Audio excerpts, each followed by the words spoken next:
Today we come together as one Lansing community to wrap our arms around the family, friends, and comrades of firefighter Dennis Rodman.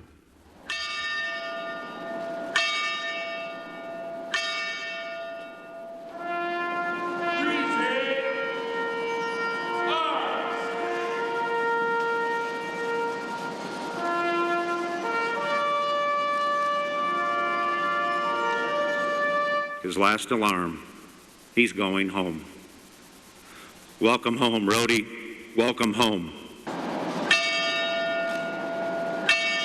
A final call with no answer. Thousands in uniform promised to answer that call in Dennis Rodman's memory. Rest easy, brother. We will take it from here.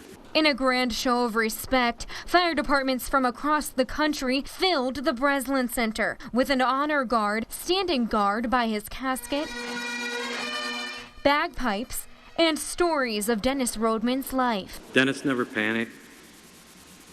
You knew that when he was with you, things were going to be okay. The day after an EF1 tornado touched down in the city of Portland, residents are trying to clean the devastation left behind. Major roads are back open and dump sites will be placed around the city for people. And while the city appreciates what neighboring communities have done, they are asking people to stay out of the city if you can. If you're not a resident of the city of Portland, we do request that you stay out of the area. Again, this is so emergency services crews can continue to do their job and their efforts in the cleanup. So again, please stay out of Portland at this time if you're not a resident. And while they have a long road of cleanup ahead of them, thankfully no serious injuries or deaths were reported.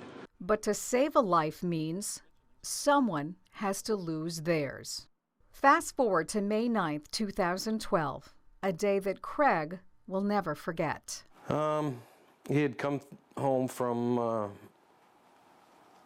the outpatient. His son, 16-year-old John, was being treated in the hospital for a prolonged depression. He'd come home and I'd ask him how he was doing. He gave me that teenage look. Walked into his bedroom.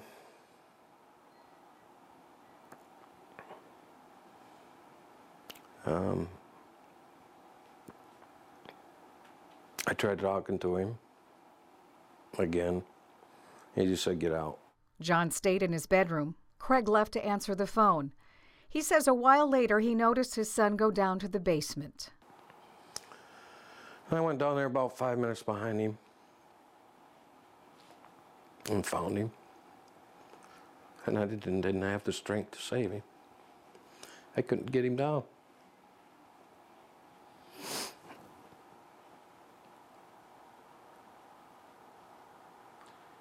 John had hanged himself. Yeah, sorry. Nothing and no one could help him. Near the end, TJ wouldn't consume any calories, nor fat, nor sugar. His body was shutting down.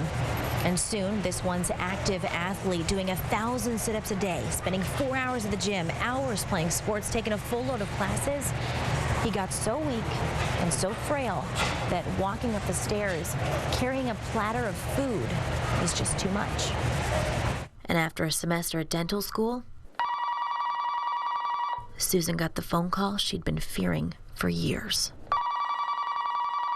I started screaming, and then my sisters said, "No, no, no." She knew right away.